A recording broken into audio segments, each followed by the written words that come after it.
Wailay, ayu majadia, ayu kapala tarum orngu. Aluya kapakarun pen, rumyaulun mariar walan mariar gudawet. Kandang buat nyana aceh, boy gua kayu kadatot, tonya biongda, tonya gerwal, kana tona kiyoy, dan garang majer. Cud kanyenin, kana dua malau, dua gun mayan, wana malan. Tengdian nyarur kecapkan motik, tengdian kacamat kana buat kelaye. Kayin kuratin, ujanyi pengi jawan.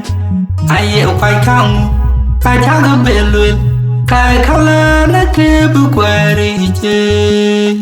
Kecil keting no, kana muadian te, tung dua tak jawa, muadian jejennya, tung dua tak jaga budia. Pija garang te, coleng jatuh. Maget, jalan jawangnya, yube lagi jemak jangan deh ngabut, dan dana pada batwel. Iran belakang, yang ketungal yap, jangan hawat, kon batwel.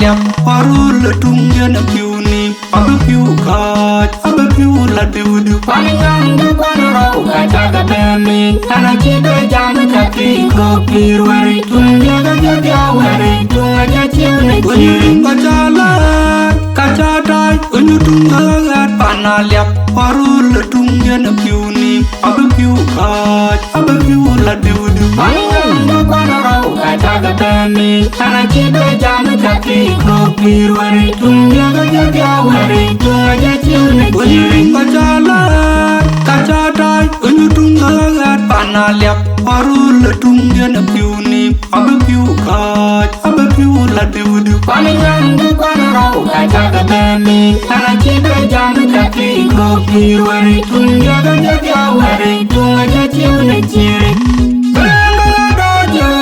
Kini orang kuliah kejar dan ajak kele. Aku dah maju riba bandi cengalan. Jewel kaluan, belum cindo bur kode cangri. Uang jamala, belum kuyara. Kebiar dong dan kau jika dah mater pinjam mater cipamdi. Jadungan, kacung kebingar pak jadung kiri. Kau tunggu pinggir dah, Allah benyir jangan kau leto di barang kau dia. Yang dia jantung alap, gay jantung alap bacaot. Jantung alap, gay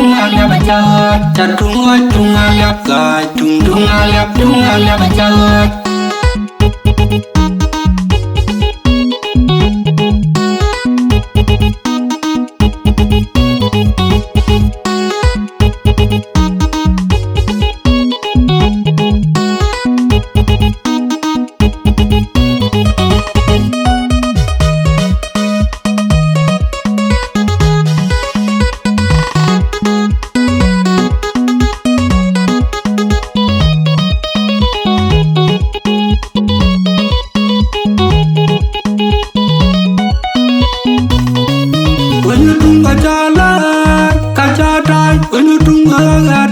Liap parul tung jana piuni abe piu kaj abe piu la diudu palingan du kwarau kaca kademi kana cide jam kaki kopi ruari tung jaga wari tung aja ciune ciune kaca dai unyu tung gagat pana liap parul tung jana piuni abe piu kaj abe piu la diudu palingan du kwarau kaca kademi kana cide jam kaki kopi ruari tung jaga wari tung aja ciune ciune kaca dai unyu tung gagat pana liap parul tung jana piuni abe piu kaj abe piu la diudu palingan du kwarau kaca kademi kana cide jam kaki kopi ruari tung jaga wari tung aja ciune ciune. Kaki nyar me wel bia ti jalo dama jakele akola dama juk akola dama jungi bagangi tingala je wel galwe bengu yitindu bur gande changi ko ane jamalo bengu yara kadriara dangana kaje kadama terpinam adar chikandi jadungan kajunga pingar bat jadung kiri kok tunga pingar dam alo nyir chilamo man kale to di barang kanya dia yang tunga lap gai tunga lap baca tunga lap gai tunga lap baca